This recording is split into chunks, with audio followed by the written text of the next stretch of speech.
A famous right-wing multimillionaire media personality continues to trigger conservative media, Fox News in particular, because he's sounding the alarm about the current state of the election, and Republicans do not want to hear it.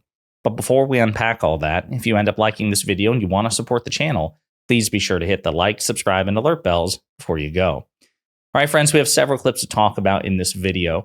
As you know, Vice President Harris recently announced that Minnesota Governor Tim Walz would be her running mate, and we have some really good news, particularly with respect to fundraising on that score, courtesy of Fox News.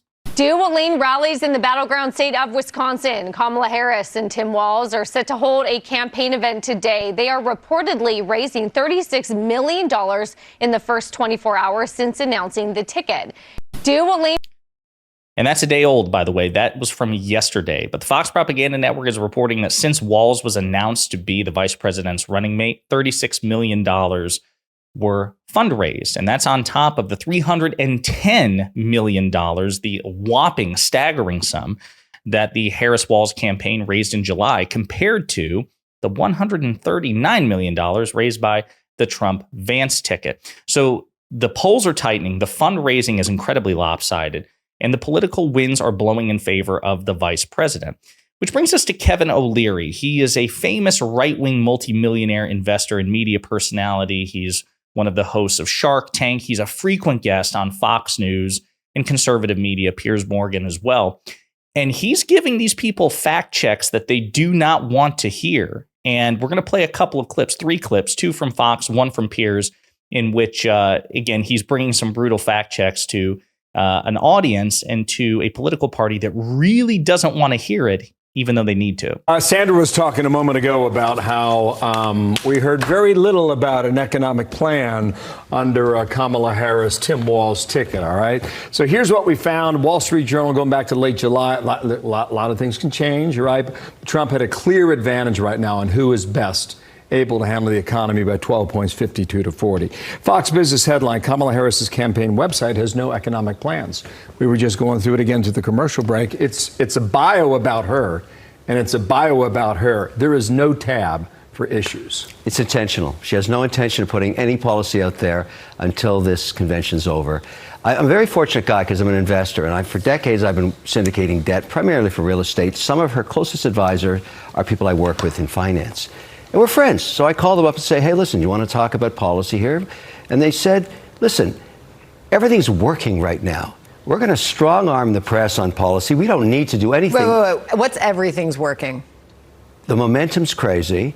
The press she's getting right now, she is sucking. Her campaign. The campaign. Okay. The campaign is working. Okay. And there's no reason to sit down with any journalist and talk policy right now because we're in the euphoric stage.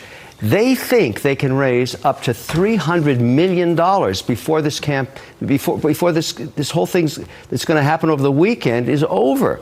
So that's extraordinary amount of money. Then it's time to talk policy. Then it's time to go to the center. Then it's time to talk about border. All right. So are they telling you where she stands? No, they're just saying, listen, we don't worry about this right now. We don't have a problem. No problem here, Houston. We're just raising dough. And you got to hand it to her. They're now talking within that campaign about a path to winning that they didn't even see 8 days ago. So, again, you can tell from the host, like, what do you mean what's working? And he's hitting them against some brutal fact checks. Like, listen, right now, and I really want to stress that to my audience because I fully believe, and the indicators are such, that this will be a close competitive election, and we would be fools to pretend otherwise. That overconfidence is what cost us in 2016. Let's not make that mistake. Donald Trump is a serious contender. Donald Trump, despite his unpopularity, enjoys enormous systemic advantages, and he may very well win this election. But right now, he's losing. And the Fox Propaganda Network doesn't want to hear it. Before I play this other Fox clip, I want to play a Piers Morgan clip because Piers Morgan hosted his latest pro-Republican, anti-Democrat panel, and he, he's criticized the Harris-Walz ticket. He says it's the most left-wing ticket. It may have just cost her the election. So he brings Kevin O'Leary on and, again, tease Kevin O'Leary up like, isn't this a colossal mistake? Didn't she just screw herself? But again, Kevin O'Leary brings a pretty cynical but blunt fact check coming from a guy who's clearly conservative, clearly right-wing, But, because he's in money, because he's an investor, because he's a finance guy, he's also calling the balls and strikes as he sees it. And he sees a colossal financial advantage at the moment for the Harris-Walz campaign compared to Trump. So he drops another fact check on Piers Morgan and his audience.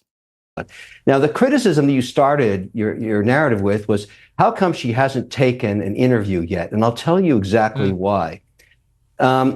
Fundraising is paramount right now, and she is knocking out the lights in low amounts and in high amounts. And so with her strategists last week, they decided they're not going to go in front of any press. They don't have to. They're going to get the euphoria of today. They will dominate the airwaves and social media today, right in to the convention, suck the air out of all the media then, and raise another, hopefully, $200 million.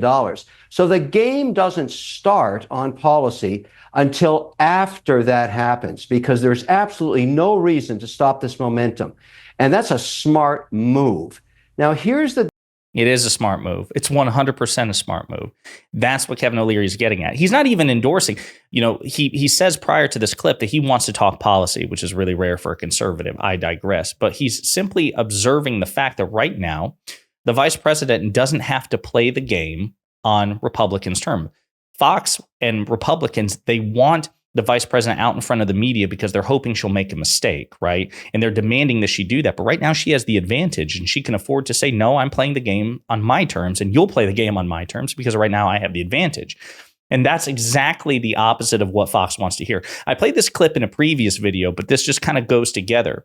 Probably the most triggered a Fox personality has been from these fact checks is Laura Ingram. Laura Ingram, when it comes to fundraising, she wants to spin this lie that the Harris-Walz campaign is being propped up by billionaire elites. And again, that's funny coming from Laura Ingram, a Republican supporting Donald Trump, who exclusively traffics in right-wing billionaires and Silicon Valley interests.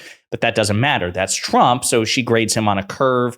She holds him to different standards. She wants to cast aspersions at the Democratic Party. And when O'Leary fact-checked her just a couple of days ago, she did not handle it well. if you're Kamala Harris right now, you're killing it on what matters. What matters in a campaign is money, particularly now. And she's killing it raising money. Why So are you the can't criticize her billionaires for giving that. her money? Kevin, you know these people. No. My She's not viewers getting want it to from know. billionaires. Why? She's getting it. Silicon she's getting Valley it and Wall $20 Street at a time. She's Okay. killing it. Look, I'm not Silicon defending Valley the and Wall Street is shoveling money at Kamala Harris. Why is that? You know they are. Why because are they? it's So again, you can just see the head drop. Oh, how dare you? How dare you fact check me? How dare you hurt my feelings with your inconvenient facts? Great stuff. It's always great when the Republican Party and the conservative media ecosystem are in disarray and full panic mode. And it's great for us because obviously we've been the ones, or at least I have, who's been, cynical and disquieted by the state of the election, not at all confident. And I have no bones admitting that. There's nothing wrong with admitting that. I'm a cynic by nature. But right now, the political momentum, the optimism, the energy, the fundraising, the polling, right now, in this moment, they're behind us. They're behind the Democratic coalition. They're behind liberals and progressives. They're behind Vice President Harris and Governor Walz. And seeing Republicans go through like the 5 stages of grief, and really they're stuck on denial. They vacillate between denial and anger. It's really fun to watch, and we should enjoy it for as long as it lasts. Let me know what you think in the comments.